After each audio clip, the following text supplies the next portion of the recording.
पिछले कई सालों से इस पर्यटन स्थल के विकास में जुटे जम्मू पर्यटन विभाग की ओर से आसपास के क्षेत्रों के कई स्कूली छात्रों और अन्य बेरोजगारों को इन सभी रोमांचक खेलों का प्रशिक्षण देकर प्रशिक्षक के रूप में तैयार किया गया है।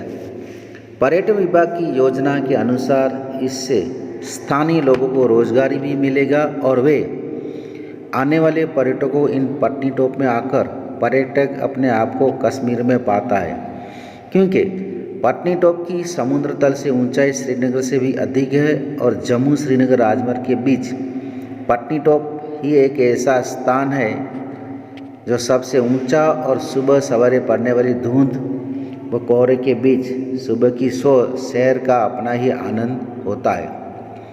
लेकिन इतना अवश्य है कि आने वालों को अपने साथ गर्म कपड़ों का इंतजाम करके आना चाहिए, चाहे वो गर्मी में क्यों ना आए। पत्नीटॉप में दिन का प्रत्येक पहर अपने आप में मनोहरी छटा से लिपटा होता है, जिसका आनंद लोग अपने अपने तरीके से उठाते हैं। यहाँ पर ठहरने के लिए कई प्राइवेट होटल और सरकारी व्यवस्था भी है। राज्य पर्यटन विभाग और पर्यटन विकास के कई बंगले, हटें आदि हैं जहाँ पर्यटक रात गुजार सकता है। हालांकि अधिकतर पर्यटक दिन भर सैर सपाटा करके उपरांत वापस लौट जाते हैं। यहाँ पर आने वालों की भीड़ कितनी है ये इसी से स्पष्ट है कि गत वर्ष दिन में जाकर शाम को वापस लौटने वालों का आंकड़ा 6 लाख को भी पार कर गया। और ऐसा भी नहीं है कि सिर्फ स्वदेशी पर्यटक पत्नीटॉप में आते हैं, बल्कि विदेशों से भी लोग इसकी सूरजीय पहाड़ियों और मनोहरी छटा का आनंद उठाने के लिए आ रहे हैं। तो पत्नीटॉप के लिए दोस्तों यहाँ पे कई होटलें भी हैं, सरकार ने भी इसकी व्यवस्था कर रखी है। इसके अलावा पर्यटन विकास निगम ने कई बंगले और हटें मतलब के तंबू बनाकर रखे हैं, जिससे जो प्रवासी यहाँ आते हैं, पर्यटक जो आते हैं, रात गुजार सकते हैं। लेकिन ज़्यादातर पर्यटक सुबह आते हैं और शाम को वापस लौट जाते हैं। यहाँ पर कितने होते हैं तो गत वर्ष पर्यटक जो आए थे और दिन को ही वापस लौट गए, उनका आंकड़ा 6 लाख को भी पार गया। तो आप सोचिए कितने प्रवासी यहाँ पर आते हैं। स्वदेशी तो आते हैं, विदेशी भी लोग यहाँ की सरस पहाड़ियों और उसकी जो मनोहरी छटा है, उसकी अदा है, उसका आनंद उठाने के लिए आती हैं। अब हम लेते हैं नागालैंड पर्यटन प्रकृति का अद्भुत चमत्कार। नागालैंड का डेस्टिनेशन, उसका आकर्षण, उसकी होटलें, फोटो और उसका नक्शा। खूबसूरत वादियों के बीच भारत के उत्तरी पूर्वी क्षेत्र में बसा एक छोटा सा राज्य है नागालैंड। ये भूमि है विनम्र लोगों की, किसानों की, प्राकृतिक सौंदर्य की और रोचक इतिहास और अद्भुत संस्कृति की। यहाँ का वन्य जीवन तथा समृद्ध वनस्पति और मनमोहक प्रकृति आपको मोहित करने के लिए पर्याप्त है। ये सब और भी बहुत सारे रहस्य छुपे हैं इस छोटे से प्रदेश में जो नागालैंड कहलाता है। अगर आपको सुंदरता से प्यार है तो ये रहस्यमय भूमि आपको चकित करने में पूरी तरह से सक्षम है। इसकी प्राकृतिक सुंदरता के कारण नागालैंड को पूर्व का स्विट्जरलैंड भी कहा गया है। सांस्कृतिक विरासत से परिपूर्ण नागालैंड पर्यटक के लिए किसी स्वर्ग से कम नहीं। अगर साफ शब्दों में कहा जाए तो नागालैंड की यात्रा आपको वास्तव में माँ प्रकृति की गोद में ले जाएगी। माँ प्रकृति और जीवंत नागालैंड। अगर आप नागालैंड की यात्रा करने की सोच रहे हैं तो ये जान लीजिए कि ये नागाओं की भूमि प्राकृतिक दृश्य से परिपूर्ण है। यहाँ की हरियाली, खूबसूरत वादियाँ, मनमोहक सूर्योदय और सूर्यास्त आपकी यात्रा को यादगार बना देता है और आप खूबसूरत यादें लेकर अपने घर वापस जा सकते हैं। अगर आप प्रकृति में रुचि रखते हैं तो नागालैंड से अच्छी और जगह और क्या होगी। नागालैंड के रहने वालों को यहाँ लोग नागा कहते हैं, इसलिए ये नागाओं की भूमि कहा जाता है। और ये इनकी पहचान है। नागालैंड का भूगोल एवं जलवायु। नागालैंड अधिकांश पहाड़ी इलाका है। ये पश्चिम में असम, दक्षिण में मणिपुर और उत्तर में अरुणाचल प्रदेश से घिरा हुआ है। ये खूबसूरत राज्य में कुल 7 प्रशासनिक जिले हैं, जिनमें 26 प्रमुख जनजातियां निवास करती हैं। और इस हर भर राज्य के जलवायु के बारे में तो क्या कहा जाए। ये मनमोहक भूमि ये दावा करता है कि यहाँ का जलवायु इतना अच्छी है कि साल में किसी भी समय या मौसम में आप नागालैंड की यात्रा कर सकते हैं। भोजन, लोग और संस्कृति। नागालैंड में अधिकतर मछली और मांस खाया जाता है। ये विभिन्न जनजातियों द्वारा अलग अलग तरीके से पकाया और खाया जाता है। नागाओं के लोकप्रिय व्यंजन में उबली हुई सब्जियां, मांस से बने व्यंजन और चावल शामिल है। बात यह कि स्थानीय लोगों का आतिथ्य सत्कार नागालैंड की यात्रा में 4 चांद लगा देता है। इनकी संस्कृति एक अंतहीन चर्चा का विषय है। नृत्य और लयबद्ध गीत इनकी दैनिक गतिविधि का हिस्सा है। ये कहा जा सकता है कि नागाओं के लिए जीवन एक उत्सव से कम नहीं। नागालैंड में देखने लायक पर्यटक स्थल।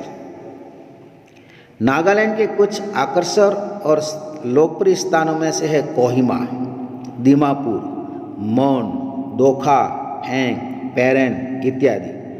तो ये सब कुछ जानने के बाद आपको किसका इंतज़ार है? तैयार हो जाइए अपनी अगली छुट्टियों में नागालैंड की यात्रा के लिए। दोस्तों, अब आते हैं उत्तर प्रदेश। उत्तर प्रदेश धर्मपरायणता और तीर्थ स्थलों का पालना। अवलोकन, डेस्टिनेशन, आकर्षण, होटल, फोटो और नक्शा। अगर घूमना आपका पेशा ही नहीं शौक है तो उत्तर प्रदेश के आपके लिए कुछ मनोरम है और इसी वजह से मशहूर है। इस अद्भुत जगह को देखने देश विदेश से काफ़ी लोग आते हैं। ताज की धरती, कथक नृत्य का उत्पत्ति स्थान, बनारस की पावन हिंदू धरती, भगवान कृष्ण का जन्म स्थान, वो जगह यहाँ बुद्ध ने अपना पहला धर्म उपदेश दिया था, ये सब उत्तर प्रदेश के ही अंदर आता है। उत्तर प्रदेश की सीमा पर उत्तराखंड, हिमाचल और नेपाल उत्तर दिशा में पड़ते हैं। मध्य प्रदेश दक्षिण दिशा में पड़ता है। बिहार पूर्व में और हरियाणा पश्चिम में पड़ता है। उत्तर प्रदेश के मशहूर तीर्थ स्थान।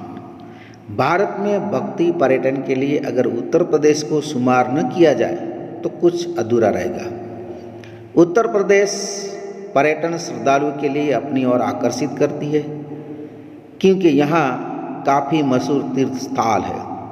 बनारस एक ऐसी जगह है जिसको हिंदुओं द्वारा मुक्ति या मोक्ष स्थल भी कहते हैं और ये देश विदेश में पर्यटक के बीच मशहूर है।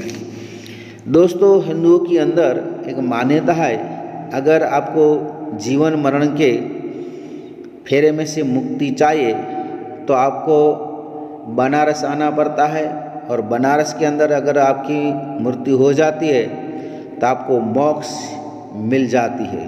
मतलब कि आपको दूसरा जन्म नहीं लेना पड़ता और सीधे आप स्वर्ग में जा सकते हैं।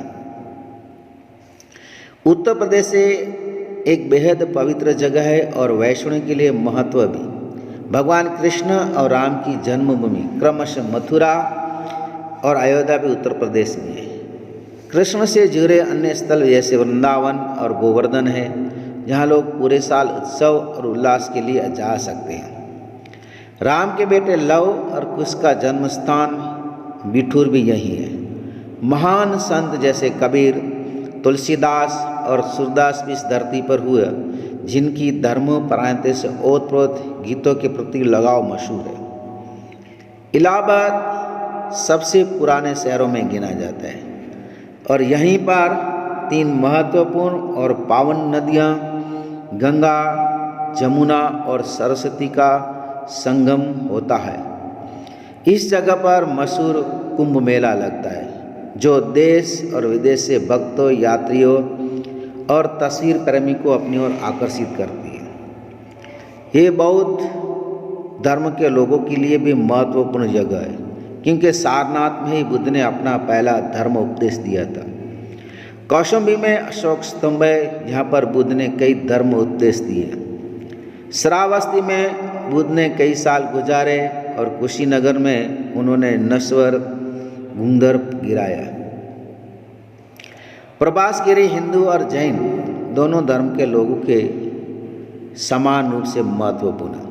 उत्तर प्रदेश के जगहों का पौराणिक कथाओं में काफ़ी उल्लेख है और ये रामायण और महाभारत जैसे भारत के महाकाव्य के विकास के लिए जिम्मेदार है। उत्तर प्रदेश का वन्य जीवन, रायबरेली का Samaspur bird sanctuary, Chambal wild life sanctuary, Dudhwa राष्ट्रीय उद्यान कुछ ऐसी जगह है जो पशु प्रेमियों को बरबसी अपनी ओर खींचती है और ये उत्तर प्रदेश पर्यटन को संपूर्ण बनाता है। दोस्तों, ये था इसका दूसरा भाग, जिसके अंदर हमने नागालैंड और उत्तर प्रदेश की बहुत थोड़ी माहिती प्राप्त की है और तीसरे भाग में हम उसके भारत के दूसरे पर्यटन स्थलों की माहिती लेंगे।